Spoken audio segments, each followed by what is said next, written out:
مکے کے اندر مصطفیٰ کے ہم سفر، مدینے کے اندر مصطفیٰ کے ہم سفر، نماز میں میرے آقا کے ہم سفر، جہاد میں میرے آقا کے ہم سفر، مسجد نبوی میں میرے آقا کے ہم سفر، مکہ بیت اللہ شریف کے اندر میرے آقا کے ہم سفر، غزوہ بدر میں میرے آقا کے ہم سفر، غزوہ احد میں میرے آقا کے ہم سفر، غزوہ احزاب میں میرے آقا کے ہم سفر، غزوہ حنین میں میرے آقا کے ہم سفر، غزوہ تبوک میں میرے آقا کے ہم سفر، فتح مکہ کے موقع پر میرے آقا کے ہم سفر، مزار کے اندر میرے آقا کے ہم سفر، غار کے اندر میرے آقا کے ہم سفر، آج بھی روضہ رسول اللہ میں میرے آقا کے ہم سفر۔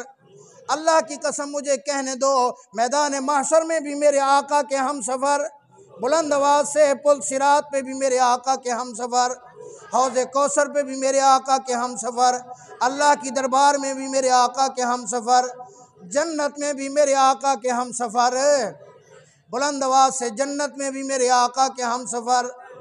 جو جنتی مانتا ہے حضرت ابوبکر صدیق کو وہ بلند آواز سے کہے جنت میں بھی میرے آقا کے ہم سفر۔ اللہ کی قسم یہ ہمارا عقیدہ ہے، اہل سنت والجماعت کا عقیدہ ہے۔ آج آپ کو لوگ کہیں گے، طرح طرح کی بکواسیں کریں گے، اللہ کا واسطہ ہے کسی کی بکواس میں نہ آنا، کسی کی بات نہ سننا۔ ہم نے سنا ہے، کتابوں کے اندر پڑھا ہے کہ جس نے بھی میرے آقا صلی اللہ علیہ وسلم کے کسی یار کو اوپر تبرہ کیا، کسی دلدار کے اوپر تبرہ کیا، کسی بھی ساتھی کے اوپر زبان درازی کی، کوئی بکواس کی، یا تو وہ دنیا کے اندر ہی اللہ نے اس کی شکل تبدیل کر دی، یا قبر کے اندر پڑتے ہی اس کی شکل تبدیل ہو گئی۔ میں ایک کتاب کے اندر مطالعہ کر رہا تھا، ایک اللہ والے کہتے ہیں ہم 3 آدمی سفر کر رہے تھے یمن کی طرف، کہنے لگے ہمارے ساتھ ایک آدمی ایسا تھا جو سیدنا صدیق اکبر رضی اللہ تعالیٰ عنہ کو برا بھلا کہتا تھا، ان پر تبرہ کرتا تھا۔ کہنے لگے ہم نے اس کو بڑا منع کیا، لیکن جب وہ نہیں رکا، ہم رات کو سوئے، صبح جب ہم اٹھے تو ہم نے دیکھا کہ اس کی شکل بندر کی ہو چکی تھی۔ کہنے لگے کہ ہم نے تھا بندر لیکن بولتا تھا۔ ہم نے اس سے پوچھا یہ کیا ہوا؟ کہنے لگے کہ رات کو امام الانبیاء صلی اللہ علیہ وسلم کی میں زیارت ہوئی، حضور صلی اللہ علیہ وسلم میرے اوپر ناراض تھے، میرے آقا نے کہا تجھے شرم نہیں آتی، تو نے میرے یار صدیق اکبر پر تبرہ کیا ہے، اس تبرے کی وجہ سے اللہ تیری شکل کو تبدیل کر دے۔ فرمایا جب وہ کہتے ہیں کہ جب صبح ہم اٹھے تو ہم نے دیکھا کہ وہ بندہ بندر کی شکل ہو چکا تھا۔ یہاں آپ کے جھنگ کے علاقے کا ایک واقعہ تاریخ موجود ہے، بہت بڑا آدمی فوت ہونے سے پہلے اس نے اجازت نامہ لے لیا تھا کہ میرے جو دفن کی جگہ ہے وہ سعودی عرب میں جنت البقیع میں دفن ہوں گا، لیکن شیخین کے اوپر تبرہ کیا کرتا تھا۔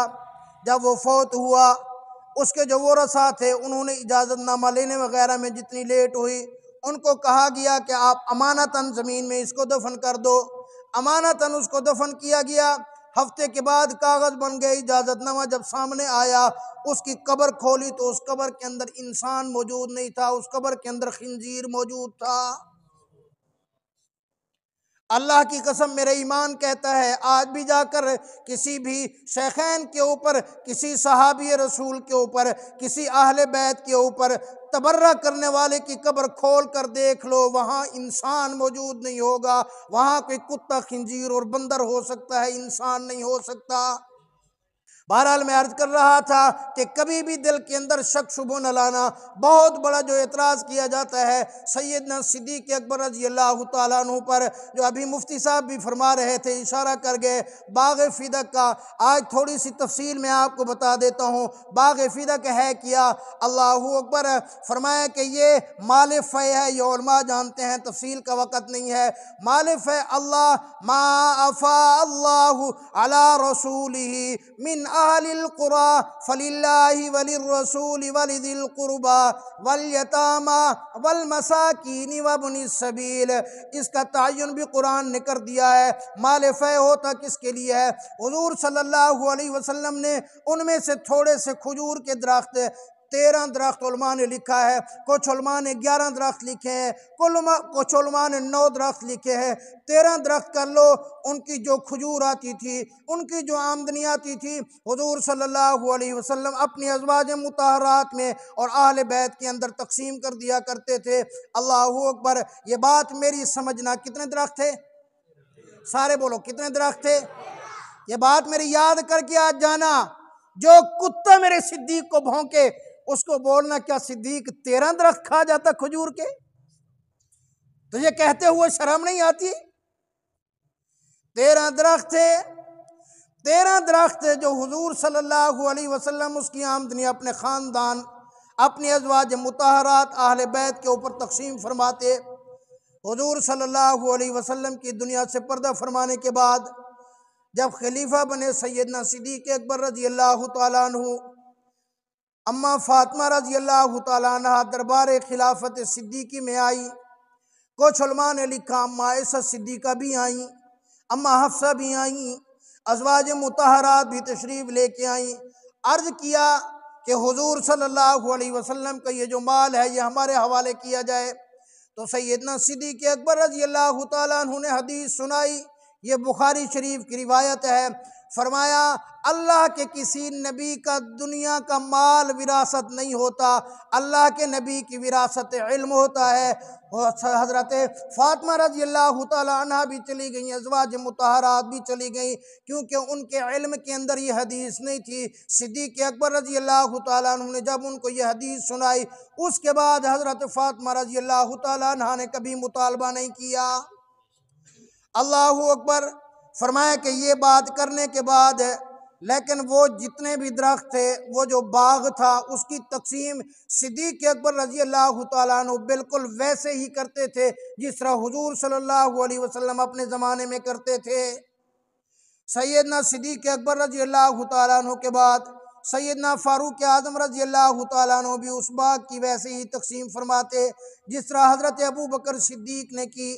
ان کے بعد حضرت عثمان غنی رضی اللہ تعالیٰ عنہ بھی اسی طرح تقسیم کرتے تھے جس طرح حضرت صدیق اکبر رضی اللہ تعالیٰ عنہ کرتے تھے۔ اس کے بعد خلیفہ بنے حضرت سیدنا علی المرتضیٰ رضی اللہ تعالیٰ عنہ، وہ بھی باغ فدہ کی اسی طرح تقسیم کرتے تھے جس طرح کہ یہ تینوں خلفائے راشدین اور حضور صلی اللہ علیہ وسلم کر کے گئے ہیں۔ عقل مندوں کو تو یہی بات بھی کافی ہے کہ حضرت علی المرتضیٰ رضی اللہ تعالیٰ عنہ بھی سمجھتے تھے جو صدیق نے فیصلہ کیا وہ حق ہے، جو حضرت صدیق نے فیصلہ کیا وہ صداقت پر مبنی ہے، جو صدیق اکبر رضی اللہ تعالیٰ عنہ نے فیصلہ کیا وہ بالکل عین حضور صلی اللہ علیہ وسلم کی سنت ہے، جو حضرت صدیق اکبر رضی اللہ تعالیٰ عنہ نے فیصلہ کیا وہ عین دین ہے، جو حضرت صدیق اکبر رضی اللہ تعالیٰ عنہ نے فیصلہ کیا وہی اللہ اور اس کے رسول کا حکم ہے۔ کیوں؟ اگر حضرت علی المرتضیٰ رضی اللہ تعالیٰ عنہ اس فیصلے کو حق نہ سمجھتے تو وہ جب خلیفہ بنے تو کم از کم اس فیصلے کو تبدیل کر دیتے۔ تو میں کہتا ہوں جو سیدنا صدیق اکبر رضی اللہ تعالیٰ عنہ پر باغ فدہ کے معاملے میں انگلی اٹھاتے ہیں وہ اصل میں انگلی حضرت علی المرتضیٰ رضی اللہ تعالیٰ عنہ کی ذات پہ اٹھاتے ہیں۔ ارے یہ بتاؤ صدیق اکبر رضی اللہ تعالیٰ عنہ ایک غلط کام کریں، اللہ اکبر، مشہور واقعہ ہے، ویسے تو بہت سارے واقعات ہیں۔ حضرت عمر بن الخطاب رضی اللہ تعالیٰ عنہ کے سامنے ایک عورت کھڑی ہو گئی تھی۔ حضرت عمر آپ نے یہ فیصلہ کیسے کیا؟ 2 قمیض پہنے، 2 کپڑے، صحابی رسول کھڑے ہو گئے، یہ 2 کپڑے ہمیں ایک ملا، آپ کو 2 کیسے ملے؟ تو آپ کیا سمجھتے ہیں صحابہ کے اس مجمع میں حضرت صدیق اکبر رضی اللہ تعالیٰ عنہ کوئی غلط فیصلہ کرتے اور سارے خاموش ہو جاتے؟ ارے وہ حضرت علی المرتضیٰ کیسے خاموش ہو سکتے تھے جن کو اللہ رب العالمین نے اپنا شیر کہا ہے، جو فاتح خیبر ہیں، اللہ اکبر، جو حیدر ہیں، جن کو اللہ نے بڑی طاقت عطا فرمائی تھی، جن کو اللہ نے بڑا رتبہ عطا فرمایا تھا، ارے ان کے بیٹے جن کی رگوں کے اندر حضرت علی المرتضیٰ کا خون دوڑتا ہے، حضرت امام حسین رضی اللہ تعالیٰ عنہ، انہوں نے غلط سمجھا یزید کو تو یزید کے ہاتھ پر بیعت نہیں کی، اپنی جان دے دی، اللہ اکبر، شہید ہو گئے، اپنے سارے کے سارے خاندان کو شہید کرا دیا۔ تو آپ کیا سمجھتے ہیں حضرت علی المرتضیٰ رضی اللہ تعالیٰ عنہ کے سامنے غلط فیصلہ ہوا اور حضرت علی المرتضیٰ خاموش ہو گئے؟ یہ ہو ہی نہیں سکتا۔ باغ فدق کا مسئلہ آپ حضرات کو سمجھ آیا؟ کوئی بندہ بھی بکواس کرے، خاص کر میں عوام الناس سے عرض کرتا ہوں، اس کو صاف جواب دو۔ ایک بادشاہ وقت ہے، 11 لاکھ مربع میل کا بادشاہ ہے، آپ کے پاکستان کے 2 ملکوں کے لگ بھگ بڑے ملک کا جو بادشاہ ہے، وہ ایک کھجور کے 13 درختوں کے بارے میں کوئی غلط فیصلہ کرے گا یا ان پر کوئی غصب کرے گا؟